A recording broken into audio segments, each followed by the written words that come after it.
Monsieur le chef d'état-major des armées, Monsieur le nonce, Monseigneur, Mesdames et Messieurs les ambassadrices et ambassadeurs, Mesdames, Messieurs les directrices et directeurs, Mesdames et Messieurs en vos grades et qualités, chers amis, je suis heureux de vous accueillir une nouvelle fois à l'Élysée à l'occasion de la 30e conférence des ambassadrices et des ambassadeurs.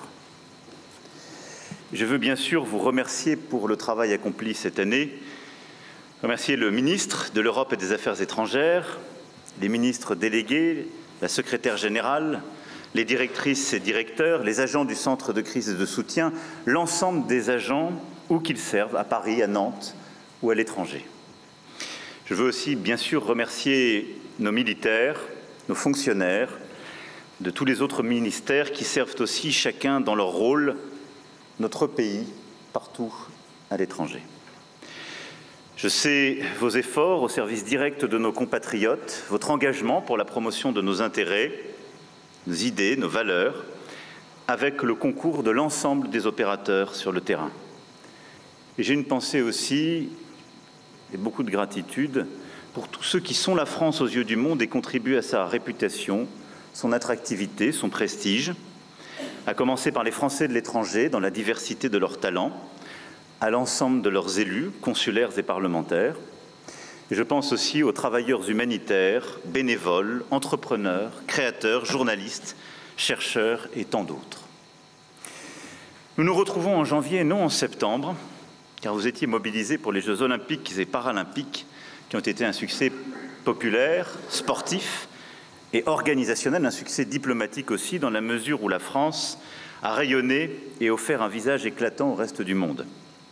Et je vous remercie de la contribution qui, là aussi, a été apportée au bénéfice de ce grand événement sportif pour le pays et au-delà. Et vous retrouver en janvier, c'est évidemment avant toute chose l'occasion pour moi de vous présenter mes vœux sincères pour vous, vos familles qui, je le sais, contribuent ô combien à la mission qui est la vôtre et à l'ensemble des équipes qui, auprès de vous, servent le pays. Tous mes vœux pour l'année qui s'ouvre. Alors j'avais l'occasion de le dire aux Françaises et aux Français le 31 décembre au soir. Nous sommes au tournant du quart de siècle. Et celui-ci ouvre une période qui n'était pas forcément celle que nous attendions. Et alors qu'on nous écrivait en l'an 2000 une histoire qui était toute tracée, la démocratie conquérante, la fin des conflits, la lucidité doit nous conduire à voir qu'un quart de siècle plus tard, ce n'est pas tout à fait ce que nous vivons. Et donc oui, vous servez la France et ses intérêts dans le désordre du monde, avec une exigence particulière qui va avec le métier diplomatique pour vous-même et vos proches, et l'ensemble de vos équipes. Et c'est pourquoi, en le disant, je le dis à des femmes et des hommes qui savent l'exigence de cette mission et la réalité de ce que ce mot désordre signifie. Et je veux exprimer une reconnaissance toute particulière à nos agents, à Kiev, à Beyrouth, à Jérusalem et Tel Aviv, à Bamako, Ouagadougou, à Port-au-Prince, Port-Vila et Caracas, et partout où il a fallu chaque jour ces derniers mois montrer du courage dans l'action et où servir le pays était particulièrement dangereux. Ce courage, il en faut dans le fracas du monde, en effet, compte tenu de tous ces désordres. Et il faut bien le dire, 25 ans après, nous nous réveillons dans un monde, et je dirais même simplement 10 ans après, où ce qui paraissait impensable est en train d'advenir. Désordre né de l'affaiblissement des règles internationales, contesté par d'autres puissances qui ne jouent plus le jeu, se déploie sans complexe dans de nouveaux espaces de confrontation internationale et tente de fragmenter le monde à leur avantage.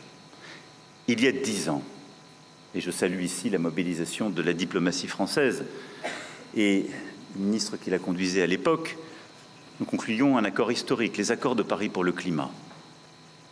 Qui pourrait l'imaginer aujourd'hui? Désordre des démocraties menacées par la remise en cause de leurs promesses de prospérité, d'ascension sociale, de partage du progrès, et directement attaquées par des puissances de déstabilisation.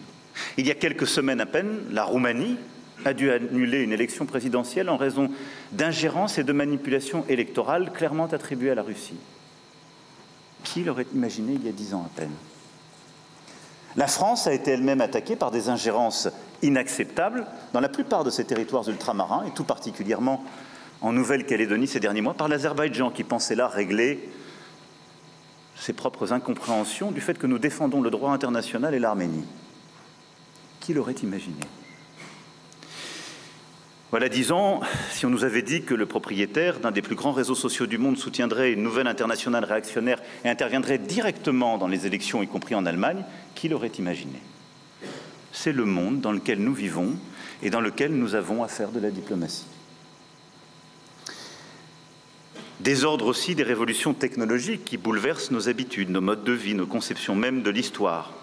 Désordre dans lequel les États menacent d'être dépassés par la puissance et la force de frappe d'entreprises privées, mais désordre en clair-obscur, car ces innovations technologiques portent aussi résolument des innovations, des transformations de nos vies pour le meilleur, et du spatial à la biologie, des évolutions qui vont nous permettre de mieux faire.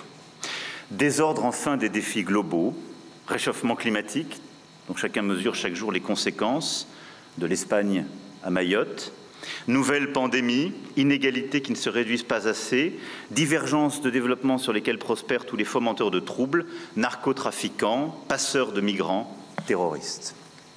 Au fond, ce monde que je décris, et j'ai eu l'occasion de le faire ces dernières années, mais malheureusement il prend un tour de plus en plus clair, est marqué par le retour des pulsions impériales, les bouleversements de l'information et du savoir, et la remise en cause très violente de l'humanisme. Et c'est donc au fond un triple dérèglement stratégique, technologique et politico-philosophique. Et cette période rappelle en quelque sorte celle de la Renaissance. Et la question est simple.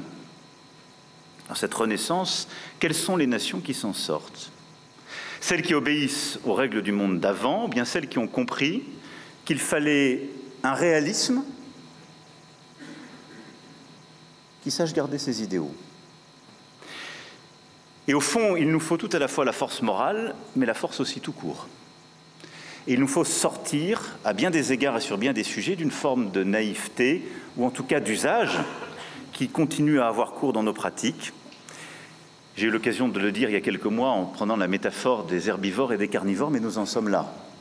Ceux qui continueront à appliquer des règles que les autres grandes puissances n'appliquent plus auront le privilège d'être dévorés. Pour autant, décider d'être fort ne vaut que si c'est pour servir les valeurs qui sont les nôtres et les principes auxquels nous souscrivons, ce qui nous différencie principalement de ces forces autoritaires qui reviennent. Alors, cette sortie de l'innocence ne doit pas aller sans un volontarisme. Et depuis 7 ans, j'ai toujours tenu ce langage de vérité, quoi qu'il m'en coûte, sur le refus d'un affaiblissement européen, les transformations de notre lien transatlantique, les pesanteurs de notre système pour appréhender le monde et la nécessité de lire le monde tel qu'il va et les choses telles qu'elles sont. Aussi, en m'exprimant devant vous aujourd'hui, j'ai bien conscience que je le fais sans doute devant des diplomates de haut rang qui se posent des questions sincères, et aussi un moment où nos compatriotes se posent des questions très sincères. Il suffit de lire la presse pour se dire finalement tout est fichu.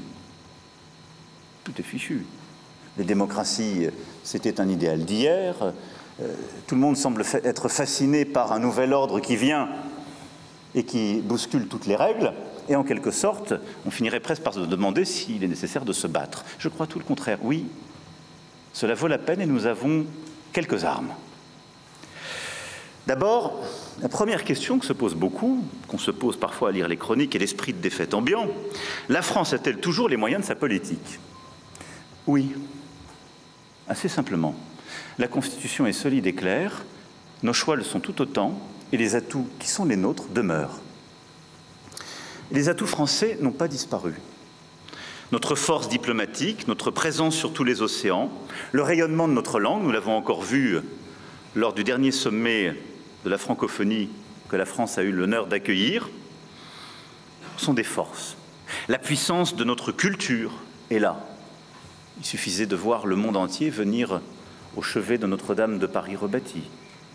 Et la capacité de la France à tenir des grands événements, comme nous l'avons montré aux Jeux Olympiques et Paralympiques, est là. Il faut simplement que tous les Français et toutes les Françaises aient la lucidité du reste du monde sur nous-mêmes. Nous avons cette capacité, elle est là, et ce socle d'histoire, de valeurs, de culture est bien présent, tout autant que notre force de recherche académique, technologique et industrielle. Durant ces dernières années, nous avons aussi renforcé nos atouts, consenti des efforts importants de la nation pour renforcer notre présence diplomatique et militaire, et je sais la volonté du Premier ministre de continuer celui-ci et de s'engager résolument dans cette voie. Investissement dans notre diplomatie. Moi, j'entends tous les pourfendeurs de la France qui seraient en train de s'effacer, de s'effondrer. Que n'ont-ils, quand ils étaient aux affaires, défendu un budget au moins à la hauteur de celui que vous avez aujourd'hui? Nous ne sommes pas à un moment de décroissance des investissements dans le réseau diplomatique. Depuis 7 ans, nous avons investi dans la diplomatie, relevé le budget du ministère, du nombre des emplois, je l'évoquais l'année dernière, de nos contributions volontaires aux organisations internationales. Nous avons lancé un agenda de transformation pour adapter nos moyens aux défis du temps, avec un vrai changement des méthodes, un effort important en termes de communication, d'information, d'influence, absolument indispensable et qu'il faut poursuivre. Et je sais en la matière pouvoir compter sur vous. Et j'étais venu moi-même en mars 2023 au ministère annoncer tout cela. L'investissement est bien réel et il est là. Investissement dans nos armées, j'y reviendrai lors de mes vœux devant les forces armées le 20 janvier. Au terme de la loi de programmation militaire, nous aurons doublé notre budget militaire en 10 ans. Quel pays peut en dire autant? Et nous n'avons pas attendu 2022 pour nous réveiller. Investissement solidaire aussi, de 2018 à 2022, nos investissements solidaires ont augmenté de 50%. 50%. En matière absolue, une hausse passant de 10,3 milliards, 0,4 points de RNB, à 15,1 milliards, 0,56 points de RNB. Quel pays peut en dire autant durant cette période? Avec cette ambition, nous sommes devenus le 4e bailleur de l'OCDE. Sur la même période, nous avons créé 48 alliances françaises, portant leur nombre à 835. Qu'entend réduisaient leur réseau, renonçaient à leurs ambitions. Sur la même période, 150 000 élèves supplémentaires ont été accueillis dans les écoles du réseau d'enseignement français. Ils sont désormais 600 000. Quel pays peut en dire autant? Sur la même période, nous nous sommes donné les moyens de notre rayonnement au travers de la Cité internationale de la langue française, à Villers-Cotterêts, dans la Cité du développement que nous construisons à Paris, ou dans la Maison des mondes africains dont nous poserons les fondations en 2025. Ce sont à chaque fois des investissements pour la nation dans un contexte financier difficile. Nous y sommes engagés et je remercie le Premier ministre et les ministres de continuer sur cet engagement. Et donc oui, le pays est solide. L'engagement international, diplomatique et militaire est solide. La deuxième question que j'entends souvent, c'est est-ce que l'Europe a encore les moyens de sa politique? Est-ce que l'Europe pourra avancer? Regardez, le président Trump arrive, c'est terrible. D'abord, je dois vous dire, c'est la chance de l'expérience sans doute, mais plusieurs d'entre vous l'ont vécu à mes côtés. C'était exactement les mêmes questions il y a 8 ans. Et on nous prédisait le pire. Président Trump élu, le Brexit était là, l'Europe était fichue. Quand je regarde ces 7 dernières années, nous n'avons pas démérité en Europe. La France proposait la souveraineté européenne, davantage d'indépendance, l'autonomie stratégique, baliverne française, nous disait-on. Jamais ça n'arrivera, faites-vous plaisir, allez-y, faites des discours. Ce discours est européen aujourd'hui. Il est dans tous les textes européens, au cœur des missions de la Commission. Victoire gramscienne. Défense européenne, on disait, idée française. Allez-y, il n'y a que l'OTAN, point d'autre. Plus personne ne discute aujourd'hui le pilier européen de l'OTAN et l'ensemble des instruments que nous avons mis en place ces 7 dernières années. Endettement commun, oh, le rêve, la folie, allons donc. 2020, en plein Covid, accord franco-allemand et accord des Européens pour un endettement commun face à celui-ci. Si on décide d'être défaitiste, il n'y a aucune chance de gagner. Mais avec des idées claires, une volonté d'avancer, nous avons fait avancer notre Europe durant ces 7 dernières années, résolument, et celle-ci est aujourd'hui capable de relever les défis qui sont les siens, et j'y reviendrai, car nous avons aussi donné un nouvel élan, un nouveau socle à nos relations au sein de cette Europe. Avec l'Allemagne, par le traité d'Aix-la-Chapelle, qui a renforcé nos liens bilatéraux, en nouant aussi des traités pour le nouveau siècle avec l'Espagne et l'Italie, et nous préparons pour le printemps un traité de la même ambition avec la Pologne, qui sera signé à Nancy, et en nouant un partenariat stratégique avec la Grèce. Nous avons fait preuve d'initiative. L'Europe est à la fois notre devoir et notre chance, et c'est cette méthode qui doit continuer. Ambition de l'agenda communautaire, volonté d'engager les relations bilatérales partout à travers l'Europe. J'ai visité toutes les capitales durant mon premier mandat et je ferai pareil durant le second. Et refus, en quelque sorte, d'une fatigue de celle-ci. Ne cédons donc rien à l'esprit de défaite et à ce nouveau fatalisme. L'Europe a bien une place, à nous de lui donner une ambition. Et puis la troisième question simple, est-ce que l'élection du président Trump signifie plus d'incertitude encore ? Pour les mêmes raisons, je ferai montre d'une prudence relative. De 2016 à 2020, la France a su travailler avec le président Trump. Alors nous savons ce sur quoi il y a des désaccords. La question climatique, l'ordre international. Je constate aussi que la première visite à l'étranger du président élu fut pour Paris, Notre-Dame, et une discussion stratégique commençait. Je sais aussi une chose, c'est que si on décide d'être faible et défaitiste, il y a peu de chances d'être respecté par les États-Unis d'Amérique du président Trump. Et donc, à bon entendeur, salut. À nous de savoir coopérer avec le choix qui a été fait par le peuple américain. Je crois que le président Trump sait qu'il a en France un allié solide, un allié qu'il ne mésestime pas, qui a des vues claires, qui croit dans l'Europe, qui a confiance en lui, qui porte une ambition pour la relation transatlantique, mais une ambition lucide. J'aurai l'occasion d'y revenir en regardant très clairement le fait que depuis 2011, les présidents américains successifs nous disent tous la même chose. Leur priorité est d'abord les États-Unis d'Amérique, puis la relation avec la Chine. L'Europe a un autre rang, une autre place. Soyons suffisamment lucides pour le voir et donc œuvrons en étant cohérents. Une fois répondu au fond à ces trois questions ambiantes, et vous l'avez compris avec volontarisme, détermination, c'est bien en étant lucide sur la situation, mais en ayant cette volonté à la fois d'audace et de porter des politiques claires pour nos compatriotes que je veux ici revenir devant vous autour des trois priorités que je nous assigne pour l'année qui vient.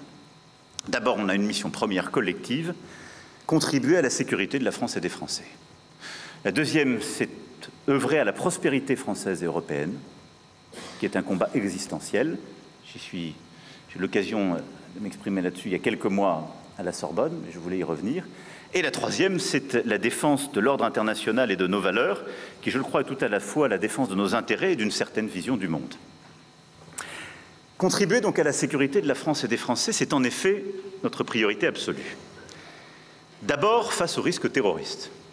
Et j'y reviens avec gravité dans cette semaine où nous aurons à commémorer les 10 ans de l'attentat perpétré contre Charlie Hebdo et l'hypercacher, comme nous nous souviendrons en novembre des attentats de Paris. 10 ans. Pendant ces 10 années, nous avons porté le combat contre le terrorisme avec un travail remarquable qui a été fait par l'ensemble des services, la DGSE, la DGSI, les services de police et de gendarmerie, nos magistrats, pour contrer la menace, assurer la sécurité de nos concitoyens. Et nous avons adapté à la fois notre arsenal législatif, notre organisation et nos moyens, en réinvestissant là aussi massivement. Mais c'est un combat que nous avons porté également hors de nos frontières, de manière fort logique, au Levant comme au Sahel. Et je veux saluer ici nos diplomates comme nos militaires qui se sont engagés durant toute cette période. Nous avons en effet au Sahel réussi à empêcher la mise en place d'un califat territorial qui aurait menacé les intérêts de la France et sa sécurité. Et sans les militaires français, la chose était déjà décidée. Et nous avons œuvré et continuons de le faire dans le cadre de l'opération Inherent Resolve contre le terrorisme au Levant, avec là aussi un engagement exemplaire.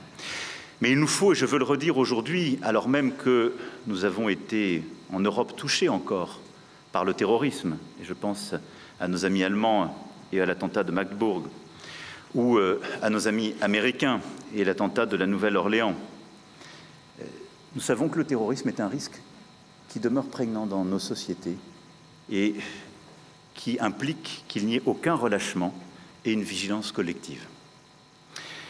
Il ne faut donc aucun répit dans la lutte contre le terrorisme et je demande évidemment à tout le gouvernement de continuer à être mobilisé, le ministre de l'Intérieur au premier chef, mais sous l'autorité du Premier ministre, l'ensemble de ses collègues. Nous devons tenir en bloc et continuer de le faire à l'international. Au Proche-Orient, nous devons regarder sans naïveté le changement de régime en Syrie.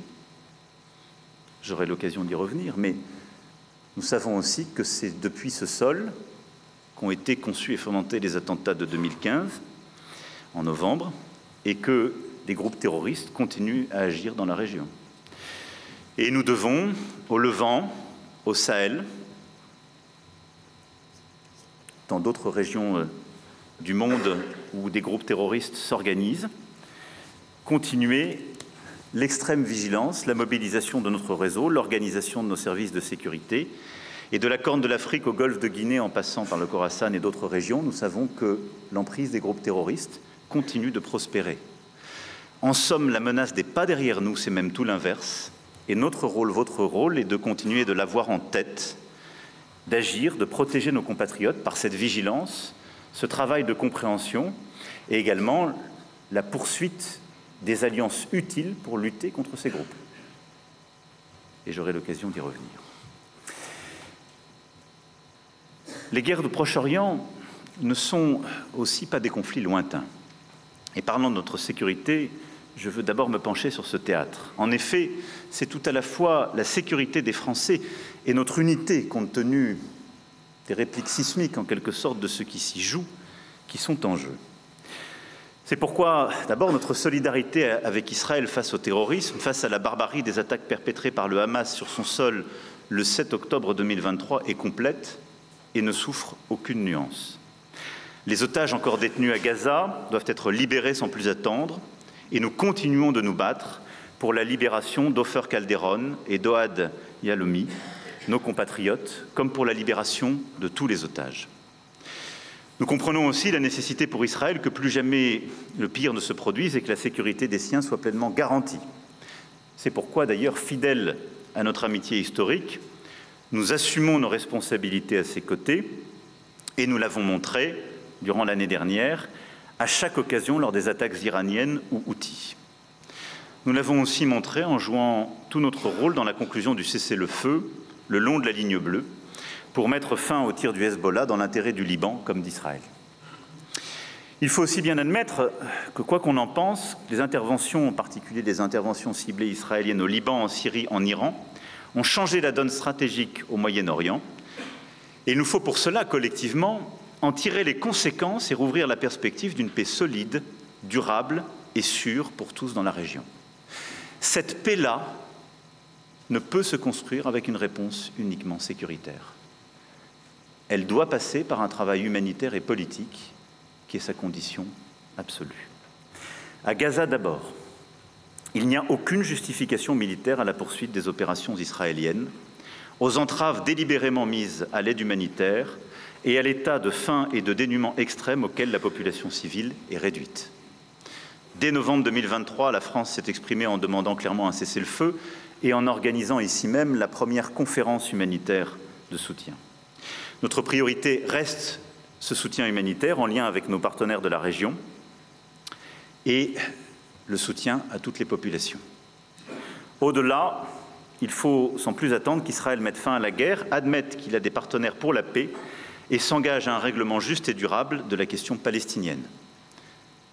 En coordonnant avec l'ensemble des pays de la région pour la question de Gaza, en préservant les conditions politiques en Cisjordanie et à Gaza de la construction d'un État palestinien et en œuvrant avec les pays de la région et la communauté internationale à la possibilité de 2 États vivant en paix et en sécurité.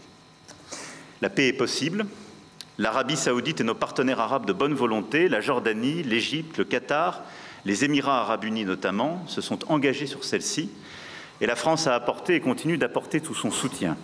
Je souhaite à cet égard que l'Europe agisse de concert avec eux pour mettre en œuvre la solution des 2 États dans le respect des nécessités de sécurité des Israéliens comme des aspirations légitimes des Palestiniens. Il faudra être ferme sur les principes, créatif sur les modalités et déterminé à construire un nouveau cadre de sécurité et de coopération au Moyen-Orient. C'est l'objectif même de la conférence internationale que nous avons initiée avec l'Arabie saoudite et qui aura lieu à New York en juin prochain. Il nous reviendra d'en faire un moment décisif et c'est dans cette perspective que nous pourrons aller vers la reconnaissance de l'État de Palestine. Notre engagement reste aussi complet au Liban, où nous avons tant des nôtres, tant d'amis et une si longue histoire. Nous serons là pour que le calme soit durablement rétabli le long de la ligne bleue, avec le concours de nos soldats servant dans la finule et notre appui aux forces armées libanaises pour qu'elles se déploient de manière décisive au sud du Litanie. Et évidemment notre contribution au mécanisme de supervision du cessez-le-feu. C'est l'action des États-Unis d'Amérique et de la France qui a permis d'obtenir ce cessez-le-feu que d'aucuns pensaient impossible il y a quelques semaines. Nous sommes ensemble engagés dans ce processus de suivi et ce mécanisme donc de supervision, et nous y apportons notre crédit. Là aussi, fierté française et détermination française. Il nous faut aussi continuer ce travail avec patience et humilité, et je remercie le concours de tous nos militaires, à la fois dans ce mécanisme de supervision comme au sein de la finule, mais il nous faut aussi aller plus loin et réussir le processus politique. Jean-Yves Le Drian continue ses bons offices et a été encore ces dernières semaines sur place, et nous souhaitons, aux côtés de l'ensemble des forces politiques libanaise, qu'un président puisse enfin être élu lors de la session du 9 janvier qui a été programmée, ou pour la suite, car c'est le choix décisif qui permettra seul la reprise pleine et entière d'une souveraineté libanaise, et donc la possibilité ensuite de former un gouvernement capable de mener les réformes nécessaires. La France, avec constance, s'est engagée ces dernières années, avec exigence aussi et lucidité. Nous sommes là. Nous avons été là pour obtenir ce cessez-le-feu et nous serons là dans la durée pour obtenir cette transition. En Syrie, soyons fiers de n'avoir jamais cédé à la facilité de croire que le dictateur pouvait être réhabilité. Restons fidèles aussi à notre engagement, jamais démenti depuis 2011, pour une Syrie souveraine, libre et respectueuse de sa pluralité ethnique, politique et confessionnelle. Nous serons fidèles à nos alliés dans la lutte contre l'État islamique. Et je l'ai dit ici avec force, car nous savons aussi la dette que la France a à l'égard de l'ensemble des forces démocratiques syriennes et de combattants de la liberté comme les Kurdes, qui, à nos côtés, dans des années si difficiles, ont eu le courage de lutter contre les groupes terroristes. Nous ne les avons pas abandonnés quand d'aucuns leur tournaient le dos en 2018. Nous ne les abandonnerons pas davantage dans le processus en cours. Et nous sommes vigilants sur le cours de la transition politique qui débute. Monsieur le ministre de l'Europe et des Affaires étrangères, et je l'en remercie, s'est rendu avec sa collègue allemande à Damas il y a quelques jours, et il a très clairement rappelé nos attentes, intégrer toutes les composantes de l'opposition à l'ancien régime, assurer la sécurité des réfugiés pour leur retour en Syrie, poursuivre la lutte contre le terrorisme avec clarté et démanteler toutes les structures de production d'armes chimiques et les réseaux de production et de trafic de drogue. Nous souhaitons que la nouvelle Syrie participe en effet à la sécurité et à la stabilité régionale, et c'est dans cet esprit que nous organiserons au printemps une 3e édition de la conférence de Bagdad pour faire de nouveaux projets concrets à l'échelle régionale dans l'intérêt de tous pour la paix et la sécurité. Et au fond, l'agenda que nous poursuivons, en Irak comme en Syrie, est celui de la défense à la fois de la souveraineté de chacun de ces pays, mais aussi du modèle pluraliste qui est constitutif de ces derniers. Mais au fond, au-delà de ces crises, on voit bien que le défi qui nous est posé dans la région et au-delà est l'Iran. C'est le principal défi stratégique et sécuritaire pour la France, les Européens, toute la région et bien au-delà. L'accélération de son programme nucléaire nous amène tout près du point de rupture. Son programme balistique menace le sol européen et nos intérêts. L'Iran est d'ores et déjà impliqué dans la guerre de la Russie contre l'Ukraine par un soutien militaire affirmé et totalement identifié. Son soutien aux groupes dangereux sur tous les terrains de confrontation au Moyen-Orient, ses tentatives de déploiement en Afrique amplifient encore ce danger à travers ce qu'on appelle ses proxys. Et la pratique de terrorisme revendiquée se poursuit. Et donc, dans ce contexte, la question iranienne est sans doute l'une des principales sur lesquelles nous allons réengager le dialogue avec la nouvelle administration américaine et sur lequel, au fond, la vision de la France est là aussi constante depuis 2018. Et souvenez-vous, lorsque les États-Unis d'Amérique ont décidé de dénoncer le JCPOA qu'ils avaient eux-mêmes promu, La France avait une vision simple, nous devons aller vers un accord plus large. C'est aujourd'hui la ligne que nous portons. L'Iran est un risque si nous le laissons hors du cadre. Et il nous faut, sur la question du nucléaire, sur la question de l'activité balistique, sur les manœuvres de déstabilisation régionale, avoir en effet une discussion d'ensemble et bâtir des solutions vérifiables, irréversibles. Ceci exige d'engager tout à la fois la nouvelle administration américaine et les principaux pays de la région. L'Europe est crédible parce qu'elle est constante en la matière. La France, mais avec elle ses principaux partenaires. Nous n'avons pas varié durant ces dernières années. Nous étions plus exigeants avant même les accords de 2015. Nous avons contribué à les durcir. Nous aurons d'ailleurs dans les prochains mois à nous poser la question d'utiliser, et nous y sommes prêts si la question se pose, les mécanismes de rétablissement des sanctions d'ici à octobre prochain. Mais il nous faut engager plus large pour avoir justement un traité plus exigeant. C'est à mes yeux l'un des sujets prioritaires de la discussion stratégique avec les États-Unis d'Amérique et pour toute la région.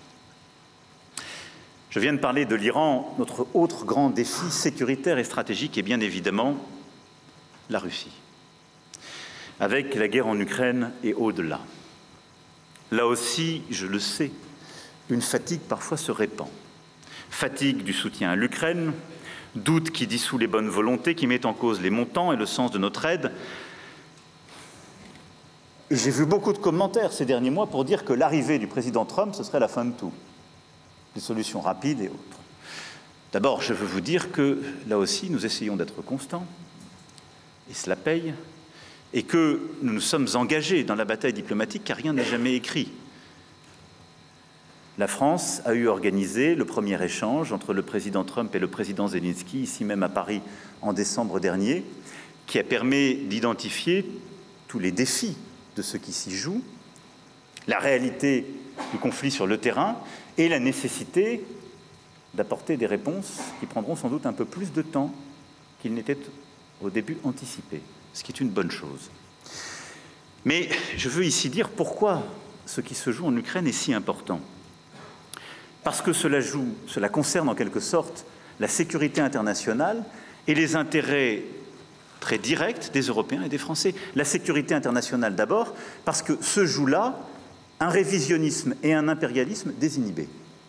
Si on laisse une puissance internationale revoir les frontières internationalement reconnues sans réaction, et le droit international être foulé aux pieds, et par une fatigue, parce que ça nous coûterait cher, ou parce que ceci, ou parce que cela, accepter en quelque sorte de transiger, bon courage pour la suite.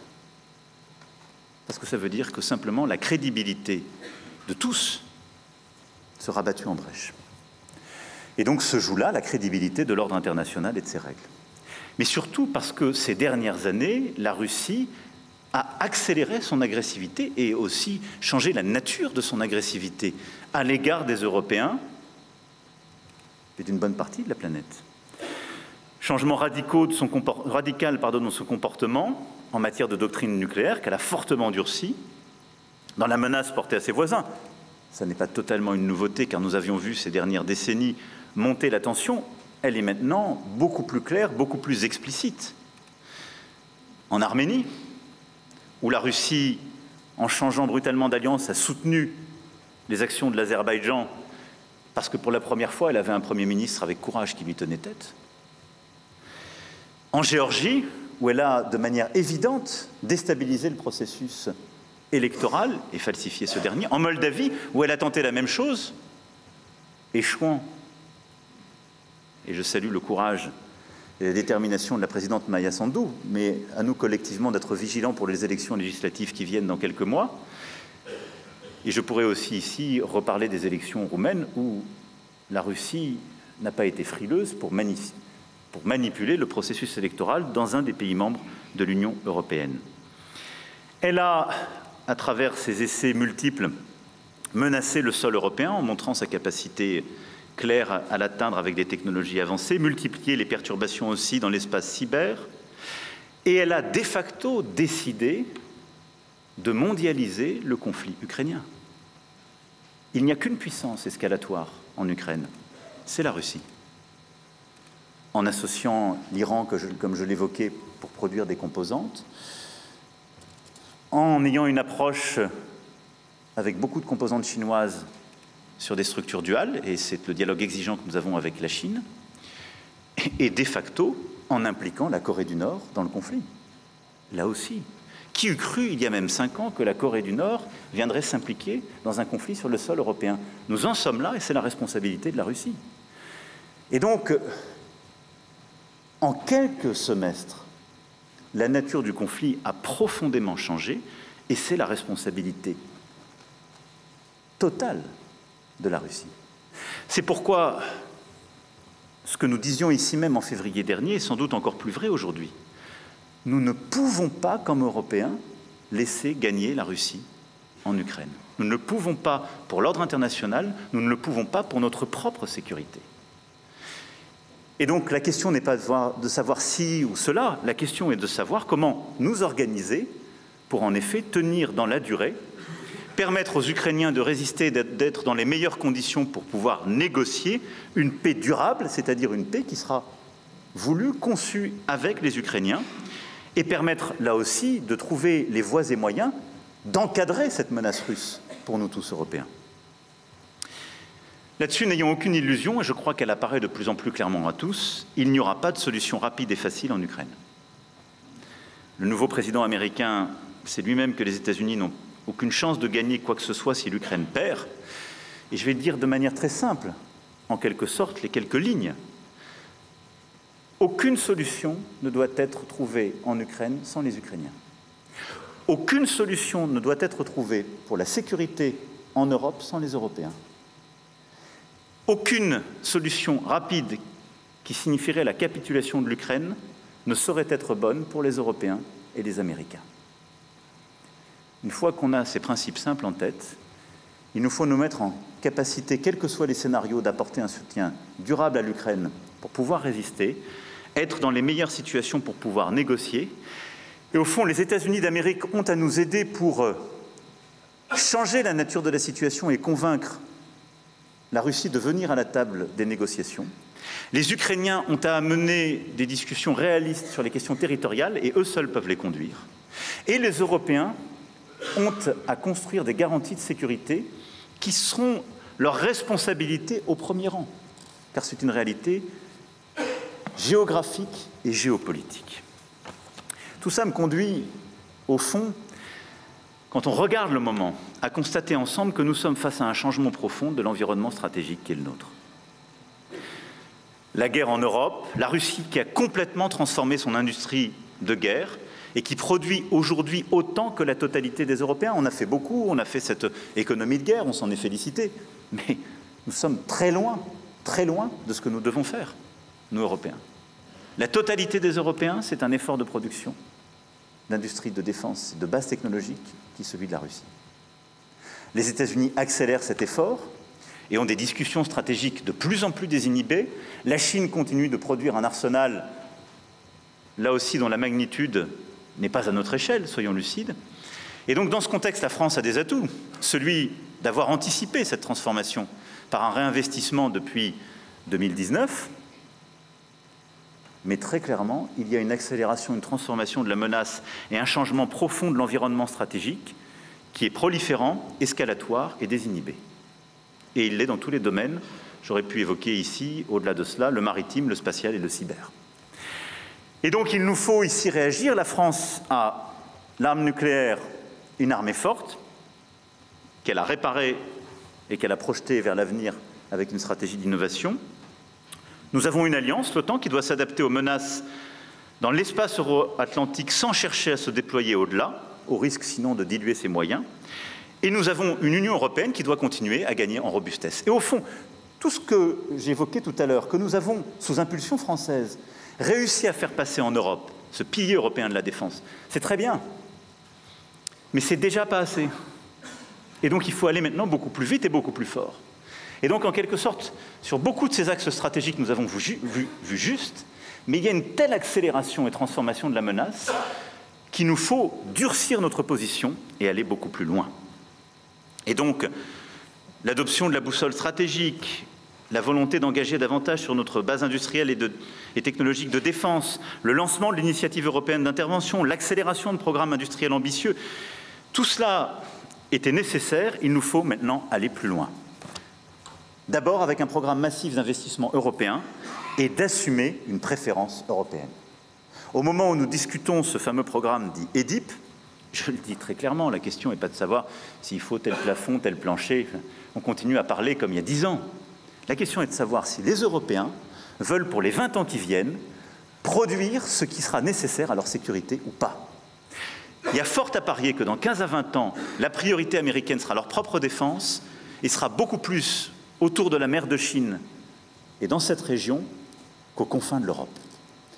Et si nous dépendons de la base industrielle et technologique de défense américaine, alors nous aurons de cruels dilemmes et des dépendances stratégiques coupables. Nous devons, nous, Européens, produire davantage nos propres capacités. Alors on a commencé à le faire avec des initiatives, avec nos amis allemands, britanniques, italiens, avec l'initiative ELSA, avec plusieurs partenaires européens, mais il nous faut davantage d'ambition et une vraie préférence européenne dans nos programmes. Il nous faut aussi aller beaucoup plus loin à l'échelle européenne, plus d'investissements au sein de l'Union européenne et aussi plus d'ambition au sein de la communauté politique européenne qui doit être un lieu de construction, de coopération de défense. Pourquoi? Parce qu'il est à l'échelle du continent et ça n'est pas le même message ni la même grammaire que celle de l'OTAN. Et la communauté politique européenne que la France a proposée en 2022, qui est aujourd'hui une réalité, nous devons la durcir sur le plan militaire et stratégique parce que c'est le bon périmètre pour faire travailler ensemble les Britanniques, les Européens de l'Union européenne, les Ukrainiens, les Moldaves, l'ensemble des Balkaniques et les Norvégiens. C'est-à-dire des pays qui aujourd'hui sont face aux mêmes défis stratégiques et qui ne sont pas forcément tous dans les mêmes enceintes géopolitiques. La communauté politique les rassemble parce que, comme Européens, ils ont ce défi stratégique à embrasser.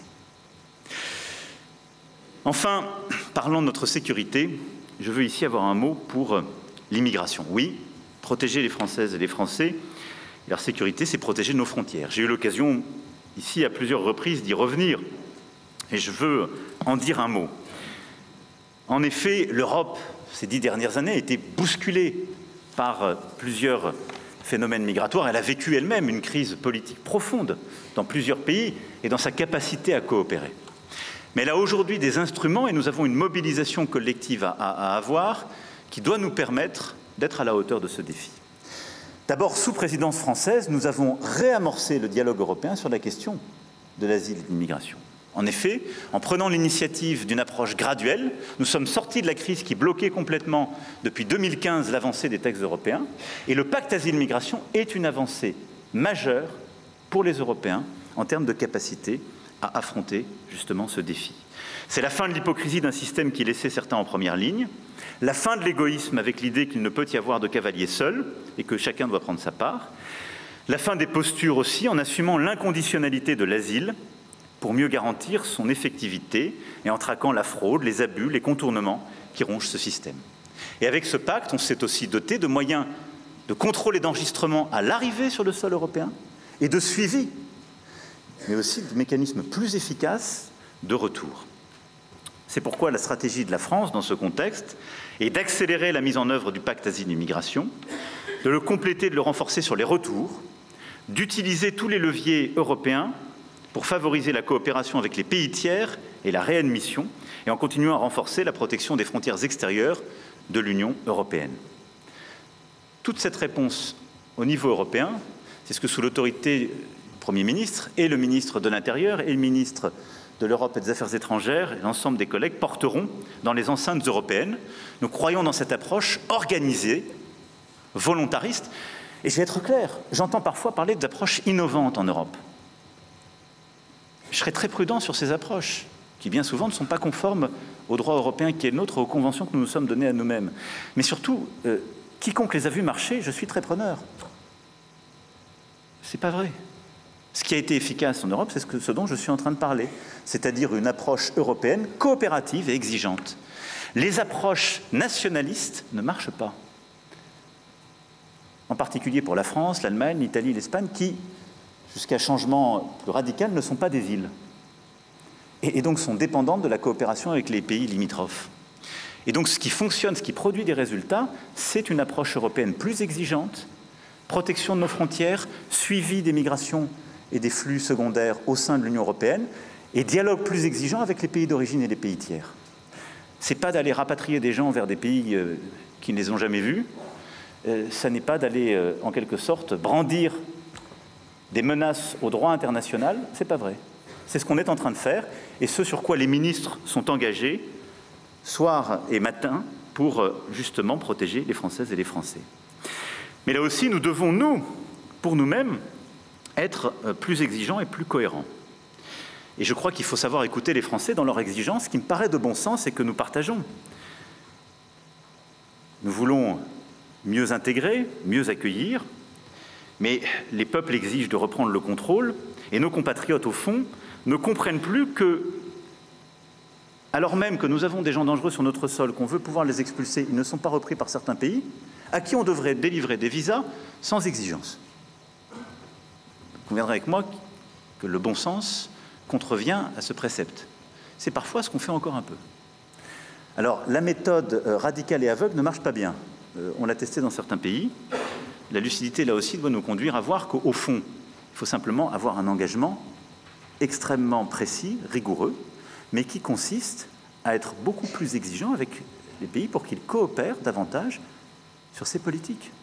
Et donc là aussi, sous l'autorité du Premier ministre, les ministres des Affaires étrangères et de l'Intérieur auront un travail, et je souhaite qu'il y ait une coordination très étroite entre les ambassades, les services de consulat et notre ministère de l'Intérieur, nos préfets, pour que là aussi, d'abord on mette en œuvre le rapport Hermelin, qui je crois dit extrêmement précisément les choses tout à fait pertinentes pour cette stratégie, et réussir à avoir une exigence, et de regarder en quelque sorte notre politique consulaire, en ciblant d'ailleurs les effets qu'on cherche à certains publics, qui généralement nous permettent d'avoir des réactions plus rapides, et pas toucher les binationaux ou les gens qui participent à la vitalité de la relation bilatérale, mais d'être plus exigeant avec certains pays qui ne délivrent pas les laissez-passer consulaires qui sont attendus pour que nous ayons une politique migratoire efficace. On ne peut pas accepter dans la durée quand il y a une non-coopération sur ce volet-là. Et donc je demande vraiment une très grande exigence, des résultats en la matière. Nous devons continuer d'être un pays attractif, on veut continuer d'attirer les talents, on veut continuer d'avoir une immigration choisie, on veut continuer d'avoir une aide publique au développement qu'on a d'ailleurs augmentée, un vrai volontarisme, on veut continuer d'avoir justement cette circulation de tous, mais il faut le faire en ayant une certaine exigence et lucidité, et savoir parler aussi à des pouvoirs quand ils ne jouent pas le jeu sur les laissez-passer consulaires pour des irréguliers qui sont sur notre sol. Ce travail est indispensable et c'est celui pour lequel je sais le gouvernement profondément engagé. Au-delà de l'immigration, nous continuerons de renforcer aussi la lutte contre tous les réseaux de criminalité, en particulier narcotrafiquants, là aussi pour laquelle la coopération est absolument indispensable en la matière. Le deuxième axe et la deuxième priorité sur laquelle j'attends beaucoup de vous, de nous pour cette année, c'est la prospérité, la croissance de la France et de l'Europe. Là-dessus, beaucoup de choses ont été dites, et je ne vais pas être long dans le constat, mais l'Europe, qui a beaucoup fait ces dernières années pour continuer d'avancer, de se réformer, est face à un vrai risque de décrochage face aux États-Unis d'Amérique et à la Chine. Les rapports Letta, le rapport Draghi, beaucoup de rapports d'économistes éminents en France et ailleurs l'ont identifié. Il y a aussi tous les chiffres qui peuvent être convoqués. Un seul suffit à l'éclairer. Je parlais du quart de siècle. En 25 ans, le PIB par habitant américain a cru 2 fois plus vite que le PIB par habitant européen. Et les États-Unis d'Amérique sont mieux positionnés en termes d'investissement et de masse d'investissement que les Européens sur les technologies vertes, l'intelligence artificielle et l'industrie de défense. Alors, on peut avoir l'esprit de défaite. On est foutu, c'est fini. Et achetons américains au fond. Et je dois dire parfois que dans les comportements, ou dans les évidences que certains défendent, on en est là. Et je vous le dis, je pense qu'il n'y a aucune fatalité en la matière. Pourquoi l'Europe serait le vivier de talents qui vont travailler en Californie, la caisse d'épargne des bourses étrangères, nous qui sommes le continent qui a le plus d'épargne, et le marché final de la Chine. C'est un choix stratégique. La voie que porte la France, c'est de faire l'inverse. C'est de se dire, au fond, ce marché unique qu'on a créé n'est pas simplement le triomphe des consommateurs, mais c'est une force de frappe. Nous avons 450 millions d'habitants au sein de l'Union européenne. Les États-Unis d'Amérique, c'est 350 millions d'habitants. Mais on l'a toujours regardé comme, en fond, une forme d'ajustement. On a ouvert notre marché pour obtenir les grâces des autres. On a dit, on va acheter américain pour la défense, c'est notre ombrelle. On va essayer d'être gentil avec les Chinois parce que c'est un marché de débouchés, puis maintenant on les laisse rentrer. Puis il n'y a aucune fatalité à ça. Et donc le réveil stratégique européen qu'on a commencé avec les notions que j'explicitais tout à l'heure, avec ce que je commençais à dire sur la question de défense, il doit être radical sur la possibilité d'une prospérité européenne et française, sans naïveté. Et c'est d'ailleurs le seul moyen d'être respecté par les Américains, les Chinois et les grands émergents. Aussi longtemps que nous leur tiendrons un discours qui est le contraire de ce qu'ils font pour eux et chez eux, nous serons vus comme les grands naïfs de l'histoire. Et donc, au fond, des gens qui sont déjà en train de disparaître. Ils savent qu'on est déjà en train de vieillir, que nous ne produisons moins qu'eux l'énergie, que nous l'achetons plus cher. Et là, ils sont en train de se dire, et en plus de ça, ils sont gentils. C'est pas un métier d'être gentil. Et en tout cas, c'est pas comme ça qu'on construira notre avenir. Et donc, oui, en la matière, je propose d'avoir une stratégie européenne et une stratégie française. La stratégie européenne, elle tient en quelques mots. Et c'est pour moi l'agenda de 2025, et au-delà, mais c'est en 2025 que se joueront beaucoup de choses, avec la Commission qui arrive. Et les États européens ont un rôle clé, car je le rappelle, l'impulsion est donnée par le Conseil, et c'est exécuté par la Commission. Et donc, je réunirai en février plusieurs collègues ici, et dès le mois de mars, nous allons porter cette ambition pour avoir justement une Europe qui répond à ces défis. Point numéro 1 de cette stratégie européenne, la simplification. Nous avons un immense problème, et là, il faut faire notre mea culpa collectif. Nous y avons tous coproduit ces dernières années. L'Europe s'est désynchronisée avec le reste du monde, parfois avec les meilleures intentions, mais on investit moins, on innove moins, mais on surlégifère. Alors ça ne marche pas du tout. Et on surlégifère à peu près dans tous les domaines. Et donc, nous devons resynchroniser l'agenda réglementaire européen. Et on légifère avec les meilleures intentions du monde. Nous avons nous-mêmes porté certaines régulations, avec de très bonnes intentions, et j'en partage la philosophie. Mais dans le moment que nous vivons, nous devons en quelque sorte savoir les suspendre tant qu'on n'a pas retrouvé en quelque sorte la capacité à rentrer dans la compétition. Sinon, on sera balayé du champ de l'innovation. Donc simplification qui doit aller beaucoup plus loin qu'un simple toilettage. On doit faire une pause réglementaire massive, mais on doit revenir sur des réglementations, y compris récentes, qui entravent notre capacité à innover. Et là-dessus, il faut simplement regarder de manière très lucide où on en est, ce qui permet d'avancer ou pas. Et c'est cette exigence que nous devons avoir à l'égard de l'Europe. Sur la simplification, le deuxième élément, ça s'appelle le marché unique. On doit aller au bout du marché unique pour avoir un vrai marché domestique pour nos entreprises.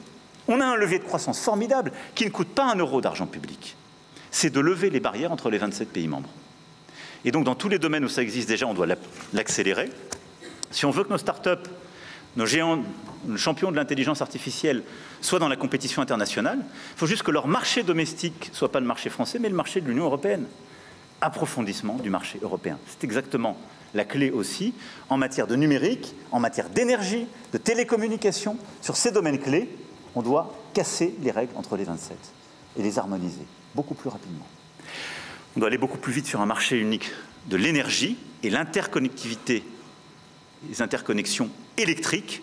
C'est une priorité pour la croissance européenne, car aujourd'hui, nous payons notre non-compétitivité électrique en la matière, enfin plutôt énergétique, alors même que les Européens ont des capacités de renouvelables et de nucléaire, simplement nous ne savons pas les mutualiser et les faire circuler librement au bon coût sur notre sol. Et donc le marché unique est un élément de simplification décisif. Le deuxième élément de la stratégie européenne, c'est de repenser le commerce. Je le disais tout à l'heure, parce que nous avons été trop naïfs. Et donc repenser le commerce, c'est d'abord savoir nous protéger et assurer la loyauté des échanges. En septembre 2023, quand je m'exprimais devant vous, je défendais déjà cet argument en parlant des véhicules électriques chinois. Je me souviens très bien, je parlais devant vous des différences de taxation qu'il y avait entre la Chine et l'Europe. Et c'est une très bonne chose que la Commission européenne s'en soit saisie. Et je défends totalement ce que la Commission a fait sur les véhicules électriques. Ça a été un signal très fort Alors nous continuerons d'être aux côtés de nos producteurs qui ont subi les mesures de rétorsion et que nos producteurs de cognac et d'armagnac sachent la mobilisation de l'ensemble du gouvernement de la France. Le ministre sait bien, et je remercie Jean-Pierre Raffarin qui a fait l'une de ses multiples missions de bons offices avec nos ministres en la matière. Et on continuera d'avancer. Le Premier ministre aura l'occasion de se rendre en Chine pour obtenir l'avancée sur ce sujet. Mais on a raison de faire ça. S'il n'y a pas de loyauté des échanges, il n'y a pas la possibilité de produire de manière compétitive sur le sol européen.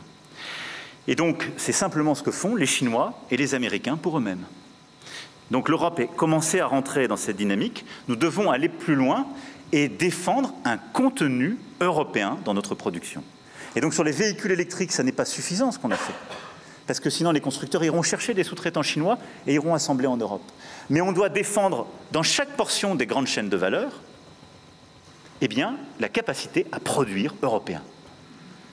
Cette idée, je vous rassure, n'est pas résolument hétérodoxe, elle n'est pas crypto-marxiste. Et elle n'est pas contraire au commerce international. C'est tout simplement ce que depuis des décennies font les États-Unis d'Amérique, pour eux-mêmes et avec leurs partenaires au sein de l'ALENA. Simplement, nous, on se l'est interdit à nous-mêmes. Et au fond, on se dit, ce qui serait peut-être une bonne idée, mais moi, je n'ai toujours pas compris, au moment où les règles de l'OMC ne sont plus respectées ni par la Chine ni par les États-Unis d'Amérique, ben nous, on va continuer de le faire, mais tout seul. Ça ne marche pas. Donc réveillons-nous, regardons ce qui est fait, et donc on doit défendre par notre politique commerciale et assurer justement un niveau de compétition qui soit équitable, loyal, et on doit défendre un contenu européen, c'est indispensable. Et puis on doit être cohérent, et donc avoir un agenda européen, commercial, qui est cohérent avec notre agenda réglementaire et climatique. Et donc mettre des mesures qu'on appelle clauses miroirs ou des mesures de sauvegarde qui nous permettent de défendre cet agenda. Je ne sais pas expliquer qu'on réduise la capacité de nos producteurs, par exemple dans le domaine de l'agriculture, à utiliser certains produits phytosanitaires et en même temps ouvrir des accords de libre-échange à des puissances qui ne les utilisent pas pour qu'ils viennent dans notre marché. Ça, quand on ne sait pas l'expliquer à quelqu'un dans la rue, c'est mauvais signe. Donc c'est une mauvaise idée. Et c'est pourquoi la France a défendu, par exemple, le CETA, l'accord avec le Chili, l'accord avec la Nouvelle-Zélande, parce qu'ils ont des clauses miroirs substantielles, parce qu'ils ont des mesures de sauvegarde qui nous permettent de réguler les choses en cas de déséquilibre. Mais au vu des informations qui nous ont été données sur le Mercosur, ces dispositions n'existent pas aujourd'hui dans cet accord. Il n'y a pas de clause de sauvegarde si certains marchés sont déstabilisés. Il n'y a pas des vraies clauses miroirs. Et donc on doit aujourd'hui être beaucoup plus exigeant. Ça n'est qu'une signature. Et je vous rassure là aussi, pour tous ceux qui pensent que tout serait perdu et que c'est un effacement de la France que la Commission ait signé l'accord avec le Mercosur. La longévité me donne un privilège, c'est d'avoir peut-être un peu de recul. Et j'ai déjà signé un accord Mercosur, plus exactement assisté à une signature au G20 d'Osaka. Il a ensuite été balayé parce que les mêmes qui l'avaient signé n'ont pas respecté ce qu'ils avaient dit qu'ils feraient. C'était le début du Brésil de M. Bolsonaro. Donc je vous rassure, la messe n'est pas dite, dirais-je en bon laïc, dans ce palais républicain. Mais on continuera de défendre avec force la cohérence de nos engagements. Et donc politique commerciale cohérente. Et puis les Européens doivent regarder les critères de sécurité nationale pour leur politique commerciale. L'approche américaine doit nous inspirer. L'approche chinoise doit être regardée. Nous ne pouvons pas être les seuls à considérer que quand on parle de télécommunications, d'opérateurs, quand on parle de tas de secteurs, la mobilité et les véhicules assistés aux États-Unis d'Amérique, c'est un critère de sécurité nationale. Ce qui leur permet de contrôler l'accès à leur marché des véhicules électriques et de certains dispositifs d'assistance. Ben, ça se regarde. Si ça l'est pour les Américains, ça doit peut-être l'être pour les Européens. Donc là aussi, nous avons besoin d'un vrai réveil et d'une plus grande lucidité. Troisième élément, c'est d'assumer une politique industrielle et d'innovation. Donc simplifier, avoir une politique commerciale qui change de nature et qui protège, et avoir une vraie politique industrielle et d'innovation. Là aussi, ces 7 dernières années, on a transformé les choses. Politique industrielle était un gros mot en Europe. Sous le premier mandat d'Ursula von der Leyen, avec le travail remarquable de Thierry Breton, on a lancé des politiques industrielles communes. Semi-conducteurs, batteries, hydrogène, on a eu des vrais projets européens, c'est une bonne chose. Il faut qu'on aille beaucoup plus loin et beaucoup plus fort sur l'intelligence artificielle, les clean tech et la défense. Et dans tous ces domaines, on doit avoir une politique européenne industrielle et d'innovation plus volontariste et beaucoup plus ambitieuse. À ce titre, la France aura à accueillir le 10 et 11 février prochain le sommet sur l'intelligence artificielle. Un sommet pour l'action, nous l'avons appelé. Alors ce sommet va permettre d'avoir une conversation internationale sur l'intelligence artificielle. Il y aura en particulier le Premier ministre Modi qui, à cette occasion, enchaînera sur une visite importante dans notre pays. Et parce que nous voulons mener justement, si je puis dire, un dialogue avec toutes les puissances sur l'intelligence artificielle, États-Unis d'Amérique, Chine, mais aussi des grands émergents comme l'Inde, qui ont un rôle clé à jouer, et les puissances du Golfe. Et donc, au-delà de cette conversation, de ce que nous voulons faire pour l'intérêt public, avec une fondation que nous allons mettre en place, et toute une série de sujets sur lesquels nous aurons l'occasion de revenir, le cœur, pour moi, de ce sommet, ce sera l'innovation et la capacité à attirer les talents. Et c'est de remettre les Français et les Européens au cœur de la bataille pour l'intelligence artificielle. Formation, investissement, et sur tous les segments de la chaîne de valeur, de dire que nous avons un rôle à jouer, mais que pour cela, il nous faut investir davantage et réussir à continuer de former. On a déjà beaucoup d'atouts, mais il faut passer à l'échelle, former, investir, déployer. Et donc, je veux utiliser avec vous tous et la mobilisation de tout le réseau diplomatique en vue de ce sommet de l'intelligence artificielle, eh bien, notre capacité à porter une stratégie française et européenne pour l'intelligence artificielle pour les années qui viennent. Le quatrième et dernier axe de cette stratégie européenne de croissance et de prospérité, c'est les investissements et le budget. Tout ça, on ne peut le faire qu'en investissant beaucoup plus. Et donc, nous devons préempter la discussion budgétaire dès maintenant. Plus de ressources propres, des capacités à investir dans la durée et à emprunter sur les marchés, mais les Européens doivent investir davantage ensemble. Ce n'est pas simplement des aides d'État nationales qui fragmenteraient le marché unique. C'est une capacité des Européens à investir sur les priorités, sur les industries vertes, sur la défense, sur justement l'intelligence artificielle, et à le faire à l'échelle, c'est quasiment un doublement du budget qu'il nous faut faire. C'est ce que nous avons su faire pendant la période Covid. Et en quelque sorte, le défi n'est pas de même nature, mais il est au moins de même ampleur. Et donc c'est cela que nous devons bâtir, et dans le même temps, mieux mobiliser l'épargne européenne. Nous sommes le continent qui épargne le plus, simplement celle-ci n'est pas bien allouée et va vers d'autres. La clé de cela s'appelle réforme des marchés de capitaux européens et d'avoir une vraie Europe de l'épargne et de l'investissement. Et là aussi, c'est un des chantiers prioritaires des prochains mois au niveau européen. Cette stratégie prospérité européenne, eh bien, elle doit être consolidée par une stratégie française. D'abord, c'est par une politique macroéconomique. Nous avons depuis 7 ans des résultats établis en termes d'attractivité, de baisse du chômage, de réindustrialisation. Et je sais combien le Premier ministre veut consolider cette politique de l'offre et de l'attractivité. Et il aura l'occasion d'y revenir dans les prochains jours dans son discours de politique générale. Deuxième axe, c'est de consolider notre attractivité avec les rendez-vous Choose France. En mai prochain, nous aurons une nouvelle édition. Elle continuera d'être très importante et je veux remercier l'ensemble des parties prenantes, Business France, BPI France, tout le team export, comme on dit en bon français, l'ensemble de nos réseaux là aussi, qui sont mobilisés, car nous devons continuer d'attirer les investissements dans à peu près tous les secteurs et d'accroître l'attractivité de la France. Là aussi, c'est servir la prospérité française et l'ensemble des territoires français par cette capacité d'avoir une politique d'attractivité. Et grâce à votre mobilisation à tous ces dernières années, nous avons pu créer des dizaines de milliers d'emplois dans tous les territoires du pays. Et chaque année, je suis allé consacrer d'ailleurs ces investissements. Il n'y a pas une région qui a été exclue par ces derniers. Et donc, il nous faut poursuivre ce travail. Donc, politique macroéconomique de croissance et de l'offre, stratégie d'attractivité, stratégie de sécurisation de nos approvisionnements. Nous avons bâti une stratégie sur les minerais rares, les matériaux critiques, les terres rares, qui a été élaborée il y a 2 ans. On est en train de la déployer. Je veux ici insister sur votre mobilisation à tous. Dans beaucoup des pays où vous êtes, il y a encore des capacités qui sont non exploitées et qui vont nous permettre de sécuriser toutes nos filières. nous sommes loin d'avoir obtenu le résultat. Et si nous voulons une France plus indépendante et qui réussisse dans les années à venir face à ces grands défis, nous devons sécuriser sur le lithium, sur l'uranium, sur le cobalt, sur énormément, justement, de ces capacités.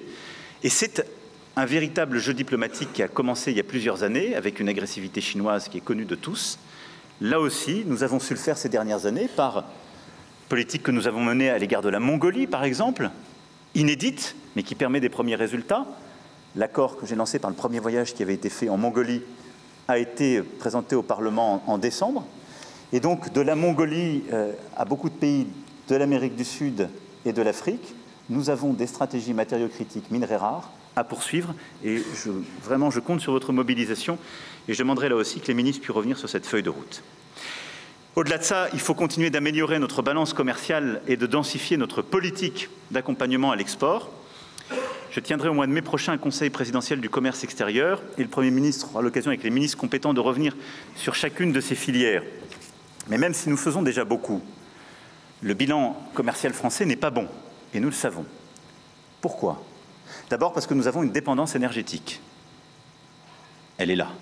Et donc je le dis aussi pour tous ceux qui pensent que la stratégie de décarbonation de la France, du climat, serait une lubie de progressistes.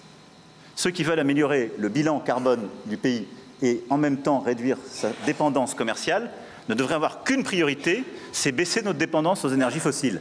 Il se trouve qu'on ne les produit pas et elles nous coûtent cher et c'est le cœur de notre déficit commercial.